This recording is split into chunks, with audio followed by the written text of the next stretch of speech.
Good morning, dear students, and welcome back to the offline session. Children, in our last class, we had started the poem A Photograph by Shirley Toulson. I explained you the first stanza of the poem, and we also discussed the poetic devices, alliteration, transferred epithet, and synecdoche. And yes, children, please mind the title. It's a photograph and not the photograph. Many of you have written the photograph in your assignment that you have submitted. So please be very careful. Children, today I shall take up the line by line explanation of the rest of the poem. Please keep your books in front of you and a pencil handy. Write down the meanings of all the new words and phrases as and when I tell you to. So let us begin then. Children, in the first stanza, we had read that the three girl cousins, the poet's mother and her two cousins, they had gone for a sea holiday along with their uncle. Now, the uncle was carrying a camera along with him and he clicked the photograph of the three girls. Now let us read the second stanza. Some 20-30 years later, she would laugh at the snapshot. Children, what do you understand by the word snapshot? Snapshot is your photograph. Snapshot, another word for it is a photograph. Children, this word later, see it's written some 20-30 years later. Now later is compared to the time when the photograph was clicked. In the first stanza, children, if you pay attention, the photograph was clicked when the poet's mother was a 12-year-old girl, isn't it? Now 20, 30 or 30 years later, that means the mother's age would be either 42 or 52, a middle-aged woman, right? So, at this age, when she is looking at that photograph, what did she remark? See Betty and Dolly, she pointed out to her cousins and she said, see Betty and Dolly. So, the mother, she was talking nostalgically about her two cousins. What do you mean by the word nostalgically, children? It means to fondly remember the past. So she said, see, this is Betty, this is Dolly. She would say, and look how they dressed us for the beach. And she would also, used to feel a little awkward because of the dressing sense. She was saying that we were so oddly dressed. They used to dress us in such an awkward way for the beach. The sea holiday was her past. Mine is her laughter. Children, there is much depth in this sentence. Painfully, the poet writes that the sea holiday was her past. For the mother, the sea holiday was her past. Mine is her laughter. And for the poet, the mother's laughter was the past. What do you understand by this, children? Think a little. Read it again. The sea holiday was her past. Mine is her laughter. Children, the good old days pass by. They don't remain there forever, right? Time that has once gone will never return. You cannot hold on to that time. When she was a young girl, she used to enjoy with her cousins. They used to go for these sea holidays. They were not bothered about the way the elders dressed them up. They were leading a carefree life. But now, when she has grown up, she has to shoulder many responsibilities. Who? The poet's mother. And her laughter has faded away somewhere. It is seldom that the poet has seen her mother laugh, her mother even smile, because she is burdened with responsibilities. As a middle aged woman, the poet's mother has a number of responsibilities to shoulder, her family responsibilities. So, when she came across that childhood photograph, it was like a temporary relief from the botherations of this world. Okay, it was like a temporary refuge. It was like a temporary relief. And she would laugh loudly. She would smile. Okay, so what does the poet say? That I have never seen her smile or laugh like that wholeheartedly. The sea holiday was her past, and mine is her laughter. Seeing her laugh in that carefree manner, it's my past now. The poet's mother was no more. She was not alive. And that daughter and mother relationship was cut short by the death of the mother. All that was left of the mother were the fond memories the two had shared together. When they used to sit together, when they used to gossip, looking at the photograph, discussing about the childhood days, the good old childhood days. And thinking about the past, the mother used to laugh. And the daughter, she used to feel happy seeing her mother laugh. But now, it was all a matter of the past. The mother was no more. And hence, the daughter could never see her mother laugh again.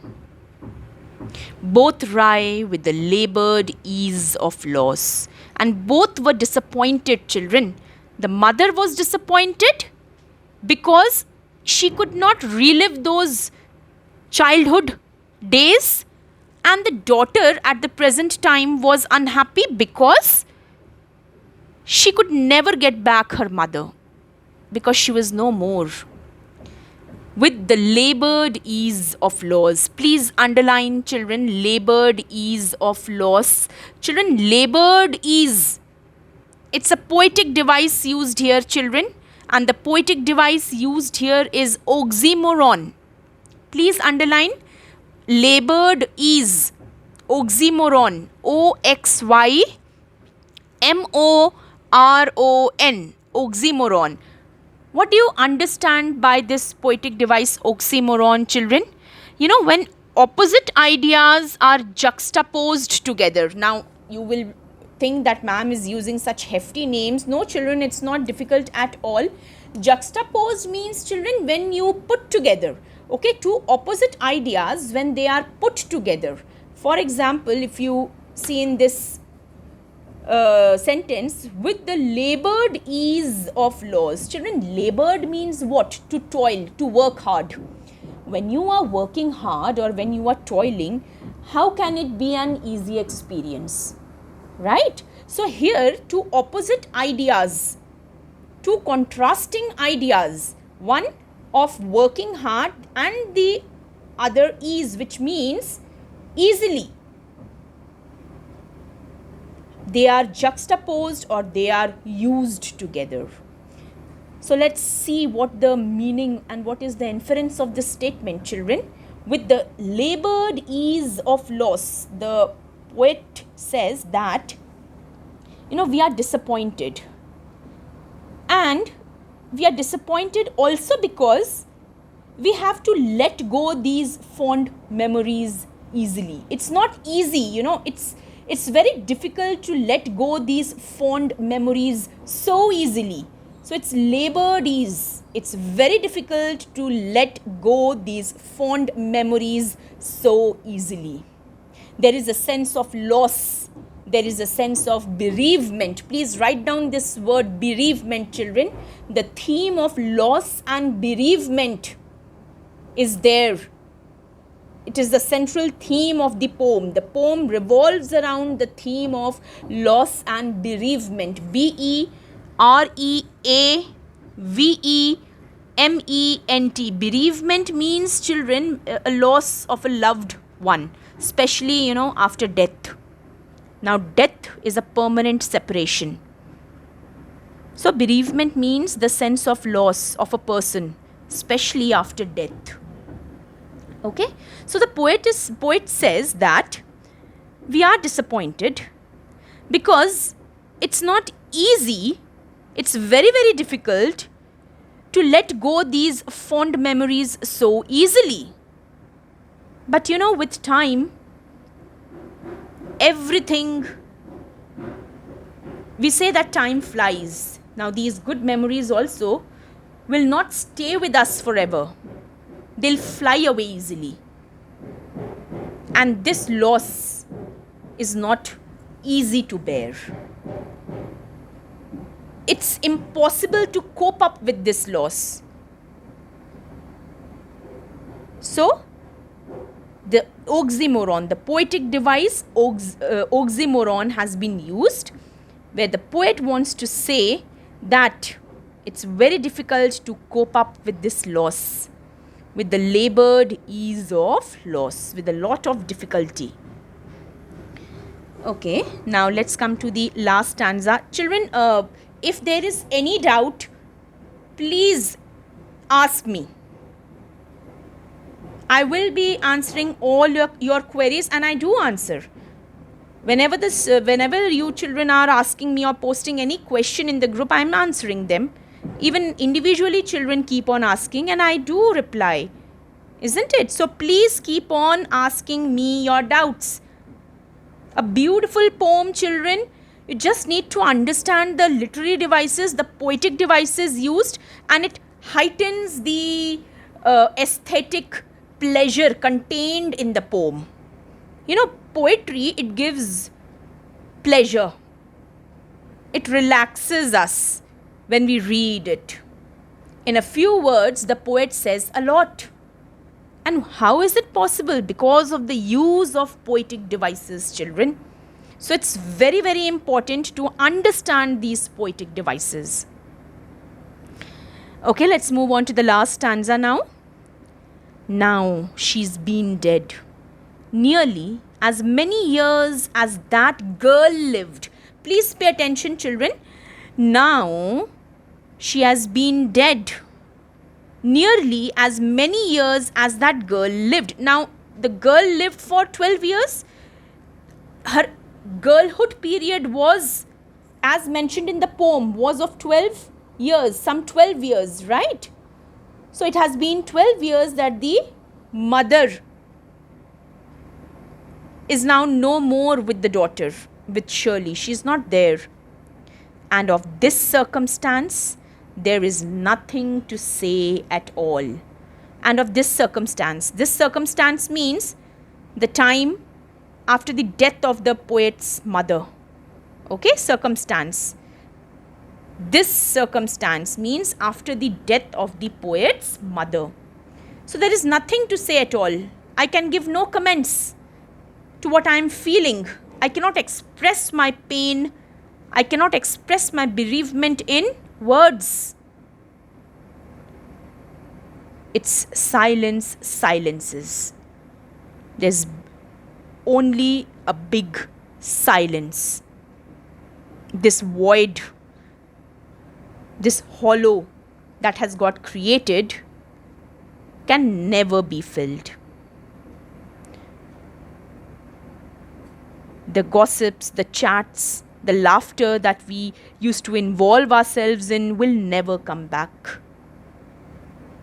Those chatterings, those smiles, those laughters, the sound of my mother laughing will never come back to me. It's a big silence. It's silence, silences. Means the deathly silence. The death is a big silence, and it has even silenced me. Right? I don't have anybody to share myself with. I used to do it with my mother, but now she's not there. So there is a big silence in my life too. So the death of my mother, her silence has silenced everything. There's a big silence. Children, in the last line, the word silence, silences, it has been repeated. Okay? So what does it emphasize upon? Its silence, silences. It is emphasizing upon the fact that death is a permanent separation, and the pain that it brings about cannot be healed. It takes a very long time to heal it. So with this, we come to the end of the poem, children. If there is any doubt, please ask me. Go through the explanation again, go through the whole poem again, read all the 3 stanzas, analyze it, understand the poetic devices used, and enjoy reading the poetry. Thank you, children.